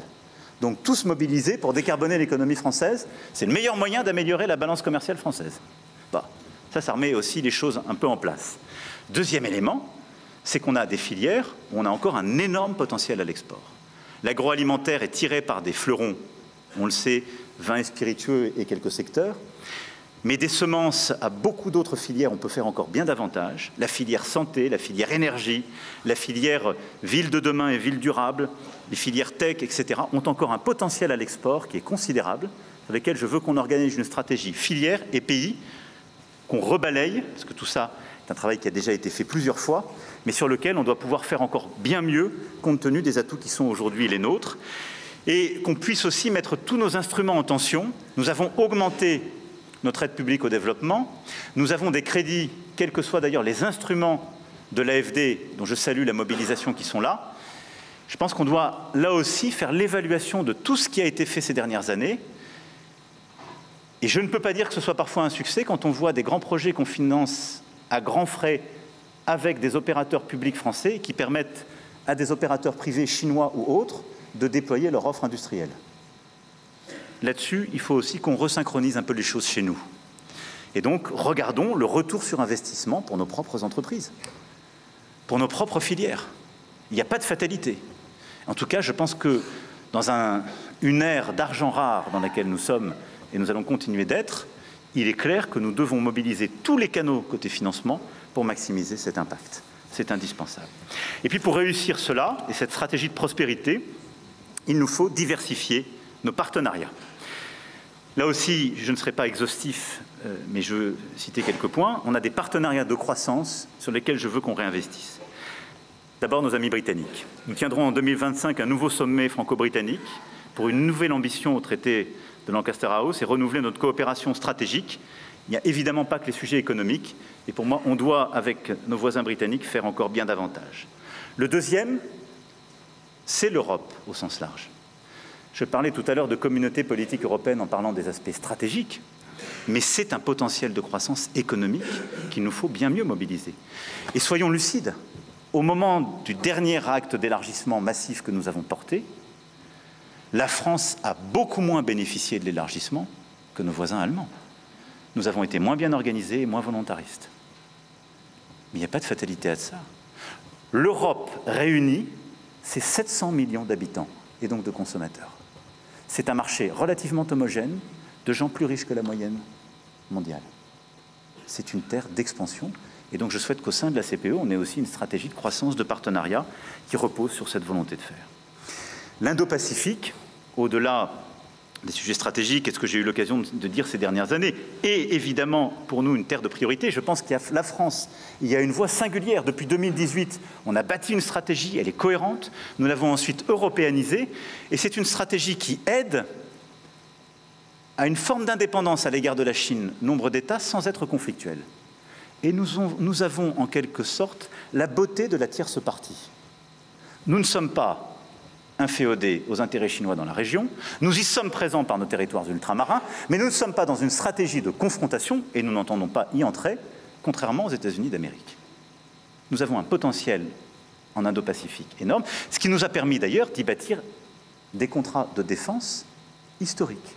Le plus grand contrat de défense des dernières décennies de la France, bien supérieur en capacité en retour sur l'industrie française que feu le contrat AUKUS pour lequel nous avons eu une alliance de revers, c'est celui que nous avons bâti avec les Émirats arabes unis, qui est un contrat remarquable en termes stratégiques et de défense. Mais au-delà des Émirats arabes unis, ce que nous avons avec le Qatar, avec l'Inde, avec l'Indonésie et avec beaucoup de puissances de la région, la capacité que nous avons à arrimer cette présence avec Djibouti et ce qui s'entoure est déterminant. Et donc nous avons en Indo-Pacifique, en effet, encore un potentiel considérable, là aussi pour notre prospérité, dans tout le domaine des industries de défense, ce qui fait que je me rendrai à Singapour pour le dialogue de Shangri-La au printemps prochain, puis dans plusieurs pays de la région. En Amérique du Sud, là aussi, soignant les affinités anciennes que nous avons, cherchant des accords mutuellement bénéfiques dans tous les secteurs, nous avons une stratégie de croissance à construire. C'est ce que nous avons, là aussi, relancé avec le Brésil du président Lula, ce que nous avons consolidé ces dernières années avec l'Argentine, et avec un fil conducteur, c'est justement l'industrie décarbonée et les métaux critiques. Ce continent a des potentialités. J'évoquais le Chili tout à l'heure avec les accords signés et que nous avons consolidés par la visite récente que j'ai pu y effectuer. Mais dans la plupart de ces pays, il y a des stratégies, là aussi, très cohérentes avec la nôtre. Et je pense en particulier aux accords justement de sécurisation d'approvisionnement que nous avons signés et de croissance décarbonée avec le Brésil. Dans la péninsule arabique, nous devons amplifier notre stratégie d'investissement croisé. L'Arabie saoudite a été l'occasion de le faire le mois dernier, mais nous avons là aussi des partenaires de confiance dans la durée avec lesquels nous avons plusieurs opportunités. Et c'est dans cet agenda de prospérité et ces nouveaux partenariats que je veux évoquer le continent africain. Et je veux le faire là aussi avec beaucoup de reconnaissance pour tout le travail que vous faites et de clarté. D'abord, nous avons un agenda qui doit sortir en quelque sorte des obsessions du passé. J'ai fait le maximum des efforts et je continuerai de le faire pour regarder les questions historiques, culturelles et mémorielles. Je crois que nous l'avons fait avec beaucoup de sincérité ces dernières années et du travail inédit qui a été fait sur l'Algérie avec la commission Stora, en passant par le discours qui a été donné en mon nom par le ministre à Tiaroy pour le Sénégal, à la politique de restitution des œuvres d'art, conformément à l'agenda de Ouagadougou que j'avais évoqué. Nous avons, ces dernières années, profondément changé ce logiciel. C'est-à-dire que la France regarde son passé dans sa complétude, elle a nommé les choses et elle cherche à avoir une approche scientifique, historiographique, à la fois décomplexée et dépassionnée, et nous le ferons encore avec le Cameroun, avec le comité d'historiens que nous avons installé. Et j'assume totalement cette politique, elle est bonne. Et je le dis en tant que président de la République, né après la décolonisation, dans un continent qui a 75% à moins de 25 ans. Le dialogue avec l'Afrique ne peut pas être l'otage d'un panafricanisme de bonne aloi contemporain qui utilise en quelque sorte un discours post-colonial en ayant d'ailleurs des soutiens de revers qui sont les impérialistes d'aujourd'hui. Et donc cette espèce de combination de faux intellectuels manipulant les réseaux sociaux, utilisant le désarroi d'une jeunesse et les intérêts de la Russie ou d'autres en Afrique, soyons lucides, mais n'y cédons pas. Et donc dans ce contexte-là, non, la France n'est pas en recul en Afrique, elle est simplement lucide, elle se réorganise. Je dis ça parce que quand je lis une bonne partie de notre presse et beaucoup de commentaires, les gens, regardant avec les lunettes d'hier, disent « c'est terrible, l'Afrique, on est en train de disparaître ». Non, on a choisi de bouger en Afrique. On a choisi de bouger parce qu'il fallait bouger. On a regardé notre relation passée, mémorielle, culturelle, on la factualise, on l'assume, on se dit la vérité. Mais on ne cède rien à la désinformation et aux ingérences. 2, nous avions une relation sécuritaire. Elle était de deux natures, en vérité. il y a une partie, c'était notre engagement contre le terrorisme depuis 2013. On avait raison. Je crois qu'on a oublié de nous dire merci. C'est pas grave, ça viendra avec le temps. L'ingratitude, je suis bien placé pour le savoir, c'est une maladie non transmissible à l'homme. Mais je le dis pour tous les gouvernants africains qui n'ont pas eu le courage, vis-à-vis de leurs opinions publiques, de le porter, aucun d'entre eux ne serait aujourd'hui avec un pays souverain si l'armée française ne s'était pas déployée dans cette région. Et j'ai une pensée émue pour nos soldats qui, parfois, ont donné leur vie et pendant des années se sont battus. Nous avons bien fait. On est parti parce qu'il y a eu des coups d'État, parce qu'on était là à la demande d'États souverains qui avaient demandé à la France de venir. À partir du moment où il y a eu des coups d'État, où les gens ont dit « notre priorité, c'est plus la lutte contre le terrorisme, c'est ceci ou cela, qu'importe », la France n'y avait plus sa place, parce que nous ne sommes pas les supplétifs de putschistes. Donc on est parti. Et ensuite, on a décidé, ça c'est le deuxième volet, de réorganiser notre présence militaire. Pourquoi? Parce qu'on avait en quelque sorte une rémanence. Et on nourrissait nous-mêmes un discours post-colonial. Parce que dans les pays d'Afrique francophone, il y avait cette histoire, et donc on avait laissé une présence installée dans nos bases. Est-ce qu'elle avait encore une justification? Plus tellement. Est-ce que c'était ça le rayonnement de la France? Non. Je salue tous ceux qui ont servi, ça ne l'était plus là. Et ça n'était plus compris, c'était utilisé. C'est-à-dire que tous les réseaux d'activistes que j'évoquais venaient dire « Regardez les Français, ils ont un camp avec 2000 soldats là. Donc ils vont préparer un coup d'État. » Et toutes les désinformations possibles étaient utilisées contre nous. Donc nous avons patiemment, et je remercie Jean-Marie Bockel, je le remercie à double titre, personnel et pour cette mission, parce qu'il fait partie de ceux qui ont vécu dans sa chair et la chair de sa famille ce que j'évoquais tout à l'heure. Mais il a mené patiemment, en lien avec les ministres et le SEMA, cette mission. Et donc nous avons proposé aux chefs d'État africains de réorganiser notre présence. Comme on est très poli, on leur a laissé la primauté de l'annonce. Mais vous ne trompez pas, c'est nous qui l'avons... Et parfois, il a fallu les pousser. Mais pas parce qu'on est poli et correct et qu'on se réorganise nous-mêmes qu'il faudrait que ce soit retourné contre nous en disant ils sont chassés d'Afrique. Je peux vous dire que dans bien de ces pays, on ne voulait pas enlever l'armée française ou même la réorganiser. Mais on l'a assumé ensemble. C'est ça le partenariat. Et donc oui, nous sommes en train d'ouvrir un partenariat de sécurité et de défense nouveau, où on aura des bases stratégiques. Djibouti en fait partie, c'est pourquoi elle est d'une toute autre nature. Je l'évoquais devant nos militaires, elle sera pérenne, stable, parce qu'elle est régionale. Et on va demander à nos partenaires de savoir exprimer leurs besoins en termes de défense. Mais on va faire plus de formation, plus d'équipements, plus de renseignements, plus de contrats aussi dans la durée de défense. On va qualifier la menace avec eux. Et on va aussi inventer une nouvelle relation, comme on l'a fait ces dernières années avec le Bénin, relation inédite, comme on va le faire avec le Nigeria, où on a commencé un dialogue stratégique qui n'existait pas jusqu'alors, ce qui était une aberration, etc. Partenariat stratégique de défense, désinhibé, mais d'avenir. Et au-delà de ça, le continent africain, c'est un continent de croissance. Et là-dessus, nous sommes trop frileux. Je le dis aussi parce que quand je lis toujours la presse, les lunettes françaises sont obsédées par l'Afrique francophone. Il faut regarder l'Afrique francophone avec fierté, on y a des intérêts, on y a des amitiés chères chez les dirigeants, dans la société civile et ailleurs. Mais enfin, on a bien fait de faire le premier grand voyage depuis 25 ans du Nigeria en France il y a quelques semaines. 25 ans.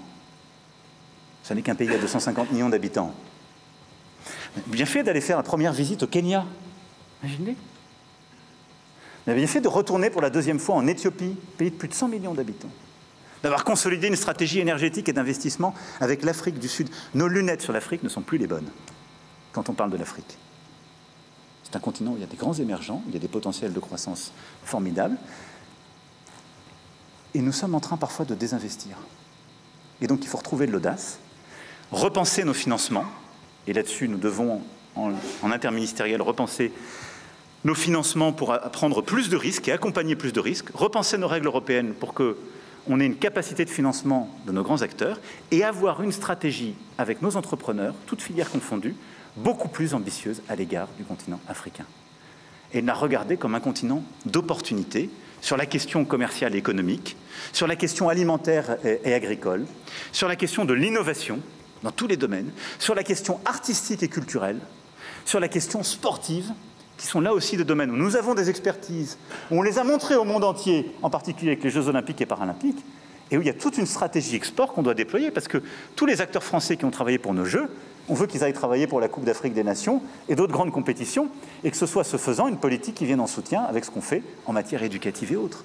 Et donc, je vous fais confiance pour que ce logiciel qu'on a commencé à changer à Ouagadougou soit à chaque fois réexpliqué, porté, assumé comme un logiciel de conquête, comme toutes les transitions. C'est difficile, parce qu'il y a des nostalgiques, parce qu'il y a des gens qui ne comprennent pas ou qui ne veulent pas comprendre, et parce qu'on bouscule des intérêts acquis. Mais croyez-moi, c'est une bonne chose, parce que le monde change et que nous avons besoin d'embrasser, justement, ce nouveau partenariat. Et, en parlant du continent africain, c'est en particulier ce qu'on veut faire avec le Maghreb. Pour moi, un des temps importants de ces derniers mois a été ce que nous avons réussi à bâtir avec Sa Majesté le roi Mohamed VI. Lors de la visite d'État, plusieurs d'entre vous m'y accompagnaient il y a quelques semaines. Nous avons construit un partenariat pour les décennies à venir totalement nouveau. Il est dans tous les domaines, il est d'une ambition inédite et il est pour moi véritablement constitutif de cette nouvelle approche. Il doit d'ailleurs être un de nos relais à l'égard d'une approche africaine réinventée.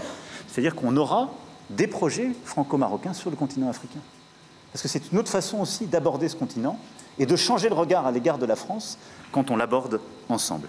Et donc le Maghreb sera aussi dans cette stratégie, pour moi au cœur d'un agenda positif, la saison Maghreb, le Fonds Maghreb, l'Académie des talents, et nous ne devons pas nous résoudre, malgré les tensions qui peuvent exister avec certains, à la nécessité d'avoir un tel agenda. Enfin, cet agenda de prospérité, nous devons le penser également dans ces stratégies de partenariat avec nos Outre-mer. J'ai eu l'occasion de le dire à plusieurs reprises, mais nous n'avons pas réussi collectivement, et c'est une question d'organisation, à réussir à remettre véritablement la France archipélagique au cœur de notre stratégie internationale. La France est un archipel. On le regarde trop rarement comme ça en disant que ce n'est qu'un hexagone. Nos territoires ultramarins nous permettent d'être au cœur de tous les continents. Et comme nous sommes en même temps un grand pays jacobin, et que tous nos territoires ultramarins ont ce jacobinisme en eux, chacun avec leur histoire, ils regardent toujours Paris. Ce n'est pas le meilleur moyen toujours pour avoir une stratégie de croissance et optimiser nos potentiels. Il faut avoir une stratégie régionale pour tous nos territoires ultramarins. J'ai lancé ça il y a 7 ans, on l'avait mis au cœur de la stratégie au ministère des Outre-mer, et je fais confiance sous l'autorité du Premier ministre pour que le ministre d'État et le ministre de l'Europe puissent bâtir vraiment, en lien là aussi avec les préfets et les ambassadeurs, des vraies stratégies. Alors, on s'est réancré ces dernières années dans les formats régionaux. Je me félicite que la Martinique ait rejoint la CARICOM. On s'est battu pour être membre dans l'océan Indien, de la Commission de l'océan Indien. La Réunion a pu rejoindre. On va maintenant se battre pour que Mayotte puisse rejoindre. On s'est battu aussi avec l'Unité du Pacifique Sud, le FIP. Et donc, ces dernières années, dans toutes les enceintes régionales, nous avons fait un gros travail diplomatique pour nous réinsérer dans ces enceintes où on était parfois totalement absents. Maintenant, c'est là. Il faut maintenant les faire vivre, mais avoir des stratégies de recherche, de croissance, de potentiel dans tous les domaines d'activité avec les pays de la sous-région. Avoir une stratégie sur le sport avec la Jamaïque contre nos Antilles, ce n'est pas une mauvaise idée. Avoir une stratégie de développement avec tous les pays de l'océan Indien en matière touristique, de développement. Aider Mayotte à répondre aux défis de la reconstruction avec évidemment la Réunion, mais toute la sous-région, c'est ce qu'il nous faut faire. Réussir à avoir une stratégie en Nouvelle-Calédonie et en Polynésie française, là aussi, avec toute la sous-région, c'est évidemment ce qu'on est en train de bâtir et qu'il faut accélérer. Avoir une stratégie amazonienne pour la Guyane, c'est exactement ce que nous voulons avec le Brésil. C'est un potentiel de retour pour nos compatriotes dans ces territoires qui est transformant. Et je remercie le gouvernement ô combien mobilisé pour Mayotte, à la fois l'urgence et sa reconstruction. Là aussi, la coopération avec la sous-région sera déterminante, y compris en termes migratoires, et il nous faudra avoir une coopération exigeante et respectueuse avec les grands voisins, dont les Comores. J'entends les propos faciles qui sont parfois tenus. On a toujours des succès d'estrade quand sur place on va insulter les Comores. La réalité fait que d'abord, les choses sont toujours plus compliquées qu'on ne veut bien le faire croire, mais ensuite qu'il faut surtout engager là aussi un dialogue exigeant, mais respectueux. C'est ce que nous ferons avec toute la sous-région. Enfin, et je terminerai là-dessus, je vous rassure, et ce sera plus court, après la protection et la prospérité, sur la capacité que nous aurons à construire nos solutions communes. Dans tous ces désordres, on a quand même quelques défis sur lesquels il nous faut continuer à bâtir une capacité à agir ensemble, et où la France a un rôle singulier à jouer, en particulier pour les mois qui viennent. Le changement climatique, la santé et l'alimentation, les inégalités de rôle de la finance et la défense de nos démocraties. Le climat d'abord, je le disais, les accords de Paris ont 10 ans. Ils ont déjà été menacés en 2017, lorsque le président Trump a annoncé sa sortie. Je pense que la situation est plus grave encore aujourd'hui, si je devais être honnête avec vous. Parce qu'à la fois, le président Trump menace une sortie de ces accords, mais il reprend de manière décomplexée une production massive d'énergie fossile et va lancer une production décomplexée dans beaucoup de pays. Et que ces dernières années, s'est noué un malentendu avec le Sud, et en particulier beaucoup de pays africains, sur les énergies fossiles, et en quelque sorte des leçons que les Européens, les Occidentaux donneraient à ces derniers pour leur interdire qui de faire ici de gaz ou du pétrole. Et donc, il y a un risque très important d'une régression de notre agenda dans les mois qui viennent. Alors, face à cela, je pense qu'il nous faut réengager, c'est en tout cas le rôle de la France, d'abord pour aider absolument le Brésil à réussir la COP30 à Belém. Ce sera sans doute l'une des COP les plus décisives des dernières années, avec un objectif, évidemment, neutralité carbone. Et à mes yeux, l'agenda sur lequel on doit mettre le cœur de nos efforts et de nos investissements, c'est la sortie du charbon le plus vite possible de tous les grands émergents. Et là-dessus, nous devons le faire sans donner de leçons, avec beaucoup de respect, mais la stratégie que nous avons avec tous les grands émergents, en particulier avec les accords que nous avons bâtis ces dernières années, les fameux JETP, est stratégique, c'est celle qui a le plus d'impact sur le climat. Si on veut vraiment transformer les choses, c'est d'accélérer le pic charbon de la Chine, mais d'aider le plus vite possible l'Inde, le Vietnam, l'Indonésie et d'autres à sortir justement du charbon, aider l'Afrique du Sud dans sa transition et son accélération, etc. Et donc, c'est là-dessus que nous allons concentrer nos efforts, à la fois diplomatiques et d'investissement. Il nous faudra aussi continuer d'animer nos One Planet Summit et des initiatives concrètes d'alliance, et je crois à la force de ces alliances avec toutes les parties prenantes, au-delà de la COP30 à Belém. Ce sera le deuxième axe d'action, et donc nous continuerons d'avoir nos alliances concrètes avec les financiers, avec les industriels, avec les territoires, et donc d'avoir une guerre de mouvement pour continuer à scander des résultats concrets sur cet agenda. Troisième élément, nous continuerons aussi l'agenda biodiversité. La France l'a porté ces dernières années. Nous avons ces derniers mois su bâtir des crédits biodiversité qui vont mettre du temps à prospérer, mais la seule chose qui est résolument efficace et transformante, c'est d'avoir une approche carbone et biodiversité. Et donc cet agenda complet, c'est celui que la France portera là aussi dans les enceintes.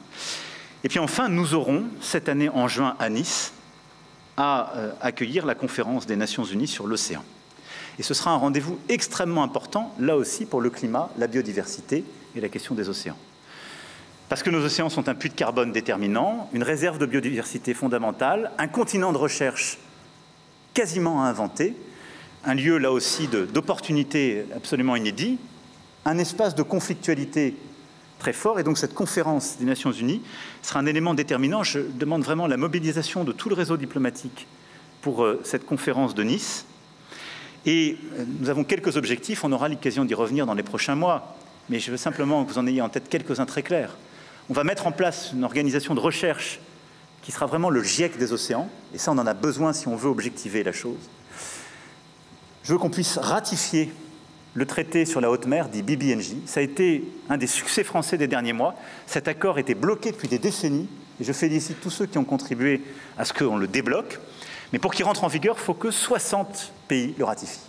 Et donc, mettons-nous vraiment en mouvement pour avoir ces 60 ratifications à Nice. C'est un élément vraiment transformant de la régulation de la haute mer.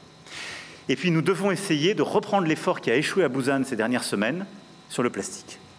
Et donc, essayons d'avoir un traité international sur le plastique, ou au moins sur la Méditerranée ou Méditerranée élargie. C'est un enjeu à la hauteur vraiment de nos ambitions. Je ne suis pas exhaustif sur l'agenda, mais c'était là les principaux objectifs. Ça, c'est pour le climat. Sur santé et alimentation, on sait combien c'est un objectif d'intérêt général. On a avancé, réinvesti sur les grands fonds multilatéraux, sur l'Organisation mondiale de la santé. Nous avons, il y a quelques semaines ensemble, démontré notre force à Lyon par l'inauguration de l'Académie de l'OMS, qui est vraiment l'ancrage en matière de formation, de recherche en France de l'organisation. Mais là aussi, nous avons quelques défis en matière de santé et d'alimentation. Et la voix de la France sera importante pour continuer d'abord à défendre les crédits, mais à défendre une voie qui est celui d'une recherche libre et ouverte en matière de santé.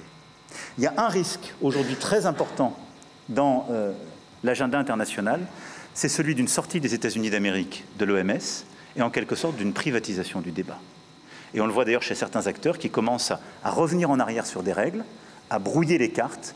Or, on a besoin, face au risque de pandémie, d'avoir une OMS plus forte. Et au lieu de la fragiliser, de tirer les leçons de la pandémie que nous avons vécue, et d'avoir des mécanismes de détection des crises plus rapides, d'assurer et de consolider son indépendance face aux pressions diplomatiques qu'elle peut subir, et de poursuivre son agenda. L'alimentation est jumelle, on le sait, de la santé. C'est pourquoi, en mars prochain, nous aurons le sommet Nutrition for Growth, qui permettra d'obtenir des résultats concrets pour lutter contre la malnutrition infantile et poursuivre cet agenda. Et là aussi, je n'oublie pas le nexus indispensable entre climat, biodiversité, alimentation, santé, avec cette stratégie One Health que nous avons conçue au cœur de la pandémie. Et nous aurons l'occasion d'organiser cette année un sommet en la matière qui permettra là aussi de remobiliser tous les instruments en la matière ces dernières années au service de ce multilatéralisme efficace. Et donc il faudra redoubler d'engagement sur santé et alimentation à un moment donné où cet agenda peut être fragilisé par la conflictualité sino-américaine et un probable retrait américain. Le troisième théâtre de combat, ce sera celui de la réforme de l'architecture financière internationale. Là-dessus, le risque qui est le nôtre est simple, c'est une fragmentation du monde dans lequel nous vivons. On est habitué depuis la sortie de la Deuxième Guerre mondiale à un monde avec le Fonds monétaire international, la Banque mondiale. Celui-ci est progressivement devenu caduc. Il faut être là aussi lucide, parce que ces règles d'investissement et de représentativité n'ont pas pris en compte les grands émergents, et parce qu'il y a une stratégie chinoise de contournement de cet ordre international. Il y a ensuite une tension qui existe avec ce double standard qui est nourri par les deux grandes crises, ukrainienne et proche-orientale, et un narratif qui est utilisé par certains qui consiste à dire qu'un Sud global devrait se séparer en quelque sorte de cette organisation internationale par trop occidentale. Le défi qui est le nôtre est véritablement de bâtir des règles plus justes, respectueuses et efficaces, mais de consolider un ordre mondial financier international. Cette réforme, nous en avons posé les bases au sommet pour le financement africain en 2021 et au sommet que nous avons fait à l'été 2023 sur le nouveau financement international. Il a permis de bâtir le 4P, ce pacte de Paris pour les peuples et la planète qui a été rejoint par une soixantaine de pays à travers le monde. D'abord, je veux qu'on continue cet effort pour qu'on puisse rejoindre le 4P.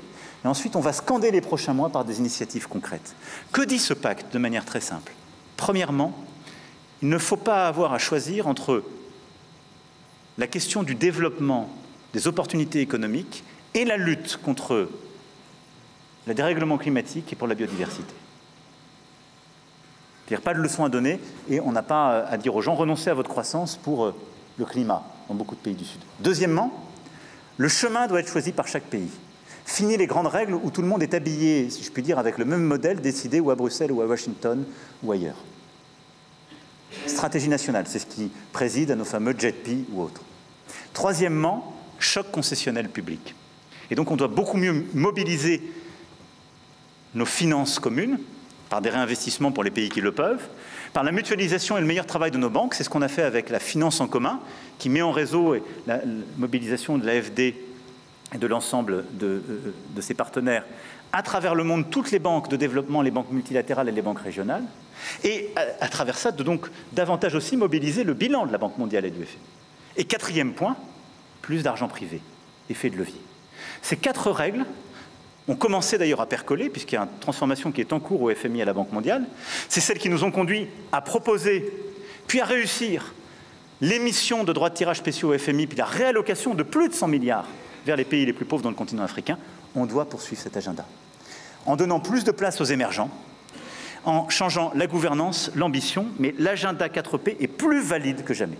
Et donc 2025 doit être un agenda où on a plus d'adhésions, et je vous demande dans chacun de vos pays d'aller chercher les adhésions de pays à celui-ci, où on réalise des transformations conformément au plan de route, et où on prépare aussi ce que je veux parachever lors du G7 que la France aura organisé en 2026, qui est vraiment de mettre en place ce nouvel ordre international. À cet égard, nous reviendrons plus précisément sur ces investissements dans le cadre du Conseil présidentiel du développement qui se tiendra en mars prochain. Et puis le dernier point, c'est la défense de la démocratie et de l'universalisme. Je le disais, un quart de siècle s'est écoulé et a détruit beaucoup d'illusions. Il y a un quart de siècle, on nous disait que la démocratie était une construction politique qui n'avait vocation qu'à s'étendre, que c'était la fin de l'histoire pour certains et que tout irait de mieux en mieux. Le réveil a été dur, il n'a pas commencé cette année, mais je ne voudrais pas que nous soyons, à un quart de siècle après, touchés par le syndrome inverse. C'est-à-dire que quand j'entends beaucoup, on n'ose plus quasiment défendre l'état de droit, la démocratie, ce ne serait plus à la mode. Et il y a une espèce de fascination mortifère pour l'international des réactionnaires. Alors ils sont très forts, ils ont de l'argent, et il y a une espèce en effet d'accélération réactionnaire, pour citer un article récent, qui est assez bien vu, mais qui met ensemble des grands intérêts financiers privés, et au fond, ce qui est le résultat de quelque chose qui est vrai, c'est que nos démocraties libérales n'ont pas été assez efficaces face aux défis des classes moyennes. Ça, c'est vrai. Et je me bats depuis des années pour cela, avec des succès et des échecs. Je suis lucide. Et on doit tous continuer à se battre.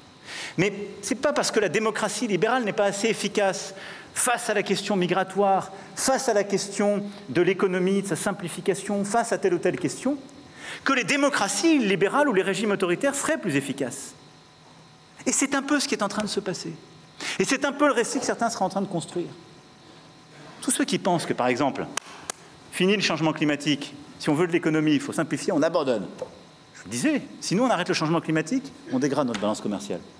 Pas bon. Nous on ne produit pas de pétrole et de gaz. Pas bon pour nous du tout, ça.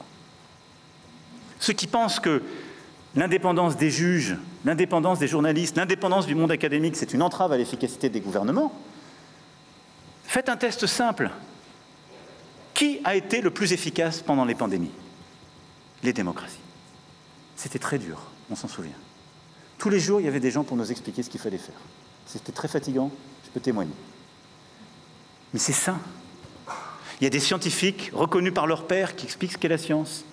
Il y a des gens qui viennent contester ce que le gouvernement fait. Il y a des gens qui font devant le juge et parfois ils gagnent pour revenir sur des trucs que fait le gouvernement. Ça s'appelle une démocratie. La réalité, avec le recul sur les pandémies, c'est que les démocraties ont été plus efficaces que les régimes autoritaires. Dans les endroits où la science n'est plus libre, quand on a une pandémie, ça marche moins bien. Dans les endroits où il n'y a plus de presse libre, quand il y a un gros problème, ça marche moins bien. Je dis juste ça qui pourrait paraître une évidence, mais rappelons-le partout et tout le temps. Et donc, nous devons bâtir un agenda volontariste de défense de la démocratie, de l'universalisme, de la séparation du pouvoir, des valeurs de la démocratie libérale et de ses principes fondamentaux. Égalité entre les femmes et les hommes, protection des minorités politiques, existence de contre-pouvoirs et d'infrastructures de l'information.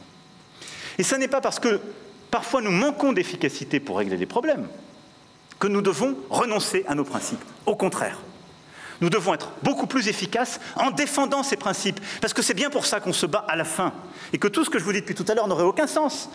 Si au fond, à la fin, on a envie de ressembler principiellement à la Russie, pourquoi considérer qu'aujourd'hui c'est un ennemi stratégique? C'est le grand paradoxe de cette internationale réactionnaire qui fascine tant de monde quand j'écoute nos ondes. Et en plus, allez les regarder de près, sur l'immigration, sur la Russie, sur les réseaux sociaux. Est-ce qu'ils pensent la même chose? Pas tout à fait, pour ne pas dire qu'ils pensent souvent le contraire. Donc cela aussi aura tout vécu. À cet égard, c'est pourquoi je vous demande d'avoir une diplomatie qui continue à soutenir la cause des femmes partout dans le monde, avec l'initiative Marianne que nous continuerons, mais toutes les actions qui sont menées par le réseau. Soutenir la démocratie avec les initiatives que nous avons pu conduire, par exemple en Afrique auprès du professeur Membe, l'essor de la nouvelle génération d'engagés pour la démocratie avec les Young Leaders africains, et que nous continuerons et démultiplierons, le soutien pour le partenariat information et démocratie de RSF à l'ONU, que nous devons continuer et amplifier, et nous allons passer à l'échelle européenne et internationale les états généraux de l'information qui, en France, donneront lieu à une loi, mais que nous devons défendre sur le plan international. Et en quelque sorte, j'ai une bonne nouvelle pour vous. Tous ces gens, pendant des années, nous ont dit « il y a une pensée unique, c'est affreux ». Ouais, pensée unique, c'était les trucs des démocrates libéraux. La pensée unique, c'est devenu la pensée réactionnaire. Ben c'est bien, on va se battre. Il y a un potentiel énorme. Et là où peut-être on s'était endormi en pensant que c'était acquis, on va se réveiller. Mais moi, je ne veux pas de la pensée unique réactionnaire qui m'explique qu'en quelque sorte, renoncer aux valeurs des démocraties, au préambule de notre Constitution, à l'égalité entre les femmes et les hommes, ce serait une bonne chose, une source d'avenir. Et donc, je demande au réseau de continuer d'être engagé auprès de tous les combattants de la liberté. En Géorgie, auprès de tous ceux qui se sont battus pour une élection, auprès de cette présidente courageuse et de ces manifestants, et en nous battant pour que les transparences soient faites, et si la sortie de crise doit être la réorganisation d'une élection pour le faire. Au Venezuela, où nous ne devons pas regarder avec complaisance ou défaitisme la date du 10 janvier comme une évidence, et où nous devons, là aussi, nous battre aux côtés de ceux qui œuvrent avec un immense courage pour le pluralisme et la démocratie, leur parler, et là aussi nous battre pour que des élections libres soient réorganisées, et le faire en lien avec tous nos partenaires de la région. Et nous battre auprès de tous les combattants de la liberté, professeurs, écrivains, journalistes, quand ils sont emprisonnés, quel que soit le régime et quels que soient nos intérêts. Nous avons toujours fait cela et nous continuerons de le faire. Et en disant cela, j'ai une pensée singulière pour un combattant de la liberté, écrivain, franco-algérien, qui est Boualem Sansal. Il est détenu de manière totalement arbitraire par les responsables algériens. L'Algérie que nous aimons tant et avec laquelle nous partageons tant d'enfants et tant d'histoires entre dans une histoire qui la déshonore, a empêché un homme gravement malade de se soigner. Et ça n'est pas à la hauteur de ce qu'elle est. Et nous qui aimons le peuple algérien et son histoire, je demande instamment à son gouvernement de libérer Boualem Sansal. Oui, la liberté, c'est la démocratie. Et donc, nous devons continuer de les défendre partout, avec respect, parfois en le faisant porte close quand c'est plus efficace, avec force. Et la liberté, c'est aussi celle que nous continuerons de défendre pour tous nos compatriotes à travers le monde, nos otages, quand ils sont détenus, quelles que soient nos entreprises, et je me félicite de la libération de ceux que nous avons obtenus en fin d'année dernière. Et c'est aussi pour ça que nous continuerons à nous mobiliser pour la libération de nos otages, détenus aujourd'hui en Iran, de manière indigne et inacceptable. Voilà, mesdames et messieurs, je ne serai pas plus long. Protéger les Français, assurer notre prospérité, faire notre devoir, en quelque sorte, pour nous protéger des désordres du monde, telle est la ligne que je vous donne pour l'année qui s'ouvre, en vous réitérant tous mes vœux. La diplomatie ne vaut que si elle est l'armure des peuples qu'elle sert. Et vous aurez, faisant ce travail, à œuvrer pour tous nos compatriotes, d'où qu'ils viennent, où qu'ils habitent. Et j'ai essayé là, à la fois de donner des lignes claires, de vous donner aussi la scansion de notre agenda pour cette année, mais de le faire pour que aussi beaucoup de nos compatriotes aient clairement à l'esprit combien des enjeux du quotidien sont au cœur de notre action diplomatique et de ce que vous portez chaque jour. Et donc je veux vous remercier pour cela, pour le combat que vous menez, pour votre engagement, celle des vôtres à vos côtés et de l'ensemble de vos équipes, et remercier également l'ensemble des envoyés spéciaux et tous nos partenaires et les membres du gouvernement qui, je le sais, ont aussi à cœur de bâtir cet agenda. Vive la République et vive la France.